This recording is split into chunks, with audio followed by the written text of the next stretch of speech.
virus that spread like wildfire. Global lockdowns.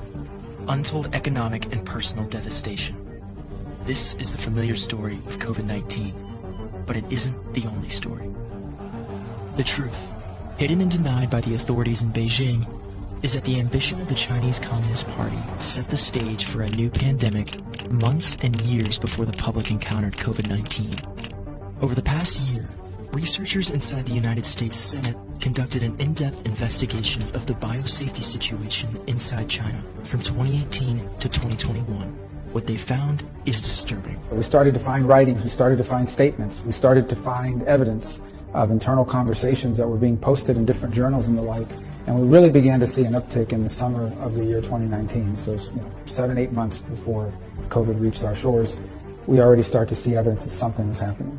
At the Wuhan Institute of Virology, a scientific laboratory controlled by the Chinese state, scientists have been experimenting on coronaviruses for almost 2 decades. Such research is always dangerous, but these experiments were especially so. So one of the things we know they were doing for sure, and they were doing in Wuhan, was gain of function. We've heard a lot about that. But what that basically means is that you take a naturally occurring virus that you would find in nature, and you reverse and you engineer it, you mess with it, and you make it contagious in humans. So there might be a virus in an animal, and it may not be infectious in humans, but you change it in a laboratory, you make it infectious in humans. And the reason why you do that is because you try to predict how a virus that today is only found in animals could evolve into one that would be dangerous in humans. You try to predict it, you try to invent it yourself, and once you've invented it, then you try to find the cure for it. The problem is, once you invent it, someone might get infected with it. As far back as January 2018, Xi Jinping alerted his colleagues to the possibility of a new SARS-like virus infecting the population. Shortly thereafter, the U.S. State Department sent a cable warning of a shortage of appropriately trained technicians and investigators at the high containment laboratory in Wuhan. But that didn't stop China from continuing to perform dangerous experiments. In March 2018, the now infamous EcoHealth Alliance and the Wuhan lab applied for a U.S. grant to make naturally occurring bat coronaviruses transmissible to humans.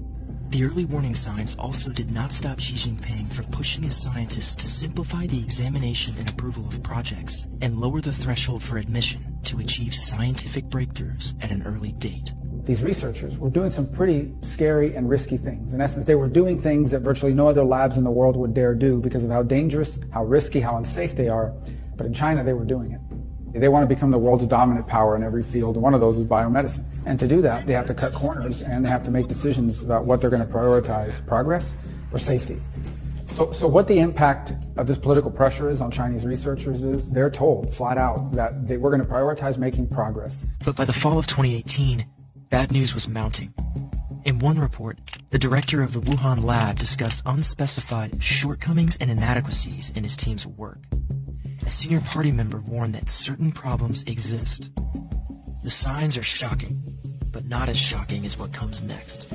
By January 2019, we have new evidence that the Wuhan lab was conducting new experiments on Chinese bats that carry important viruses. You start to hear researchers talking openly about a bat coronavirus that's developed into something that's very infectious and very dangerous to humans. You begin to see references about that, about the existence of that kind of virus in their laboratories, and that's one of the things they were working on.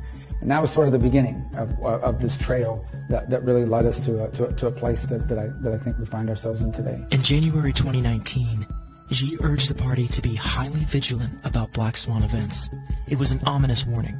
And in February, scientists working with the People's Liberation Army, which frequently collaborated with researchers at the Wuhan lab, expressed concern that pathogens could infect experimental staffers and spread outside the laboratory. The safety situation at the lab only continued to decline. In May, staff wrote that regulation enforcement still needs to be strengthened because the lab's operations put biosafety at risk. Then, in the second half of 2019, something happened. So by the summer of 2019, at this point, the documents show us that clearly something was happening. The alarm was being rung about biosecurity issues, real concern about biosafety.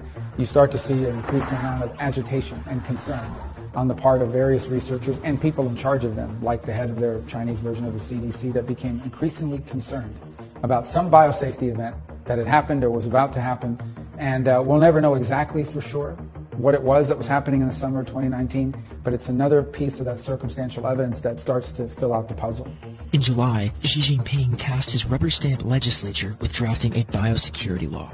Shortly afterward, the Wuhan lab requested a major maintenance and renovation project, the fourth in 1 year, in a facility less than 2 years old. Clearly, something wasn't right. By August, 2 senior scientists in China cautioned against potential pandemic pathogens that could unintentionally leak from a laboratory accident, while the leading biosafety expert at China's CDC wrote that more biosafety laws are urgently needed. That same month, local governments around China held infectious disease drills to simulate the explosive mass outbreak of a disease of unknown origin. The most ominous rehearsal came on September 18th. That drill, conducted in conjunction with the Wuhan lab, was in explicit preparation for the outbreak of a novel coronavirus. It was ordered just days after the lab increased physical security and shut down its online virus database in the middle of the night, at about the same time as the CCP placed the Chinese Academy of Sciences, the Wuhan lab's parent organization, under a political investigation that would last 2 months. As early as October, a senior Chinese official noted that the biosecurity situation in our country is grim, and rumors began circulating among government insiders that a dangerous new virus was on the loose in Wuhan. On November 12, party officials released an internal report on the situation inside Wuhan, implying that multiple biosafety incidents had already occurred. Once you have opened the stored test tubes, it is just as if you have opened Pandora's box. These viruses come without a shadow and leave without a trace. 5 days later, unpublished records show what may have been the first documented case, the real first documented case of COVID-19, followed by 1 to 5 new case reports each day. Now, we know that the official timeline in China says the first cases of COVID-19 occurred in December, but by November of 2019, they're already closing schools. So something's already happening. Well, we don't know exactly that at that point they'd begun to see evidence of it spread, or that they knew they had a lab leak and they were taking proactive measures. But they start closing schools in November of 2019, when they claim that the first known cases weren't until late December of 2019. As the disease spread, it was only a matter of time before the news of the outbreak came out. The moment came on December 30th, when rebellious Chinese doctors blew the whistle on their own government. Shortly after, the CCP finally admitted to the truth, but only part of the truth. 2 years later, China still refuses to reveal what really happened. The Chinese Communist Party is very sensitive to their global image. The idea that their experimentation led to the creation of a virus that has basically turned the world upside down is something they'll never be able to admit. It could threaten their hold on power internally, but it would most certainly change the world's perception towards them. So I believe there is no limits to what they are willing to do to make sure that the full story is never known. What is the true nature and origin of COVID-19? In the past 3 years, the world has suffered over 6 million deaths and over $11 trillion in economic losses related to COVID-19. We've been told that this catastrophe was an act of nature, but Chinese documents tell another story. They tell a story of reckless, power-hungry leaders who encouraged risky research in an environment that was clearly unsafe. And they tell a story of a government cover-up orchestrated to hide the possibility that COVID-19 was not naturally occurring at all, but the product of gain-of-function research in the Wuhan lab. So I'm not sure we'll ever know the entire story, but I think now we have enough pieces put together to really change the entire narrative. Whereas some were now saying in the past that the fact that it might have been naturally occurring was 50% likely and the lab leak was another 50%.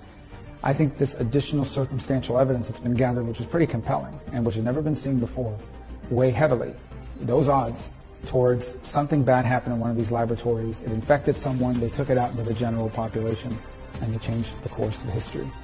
Hopefully people will take this work and build upon it, but I do believe that these are troubling revelations. The world deserves to know the real origin of the disease that has caused so much suffering. The Chinese Communist Party must be held accountable for its lies, and we must never stop trying to uncover the truth.